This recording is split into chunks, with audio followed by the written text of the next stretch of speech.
अस्सलाम वालेकुम नाज़रीन, नांदेड़ उर्दू न्यूज़ में आपका इस्तकबाल है। चलिए नजर डालते हैं आज के नांदेड़ कोरोना अपडेट की तरफ। नांदेड़ शहर में कोरोना का कहर जारी। इतवार को नांदेड़ में कोरोना पॉजिटिव के 2 नए मामले सामने आए। इनका ताल्लुक मुखेड़ के भेंडे गांव से है। इस तरह अब नांदेड़ में कोरोना से मुतासिरा मरीजों की तादाद 146 तक जा पहुंची है। इतवार की दोपहर महकमा सेहत की दी गई मालूमात के मुताबिक इतवार को 30 कोरोना टेस्ट रिपोर्ट्स मौसूल हुए, जिनमें 28 रिपोर्ट्स निगेटिव रही, जबकि 2 मरीज की रिपोर्ट्स पॉजिटिव आई है।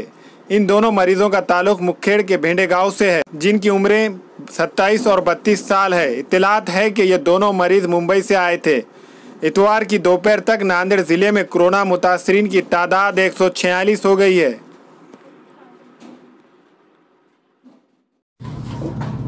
अस्सलाम वालेकुम, मैं इमरान खान। हमें उम्मीद है कि आपको हमारा चैनल अच्छा लगता होगा।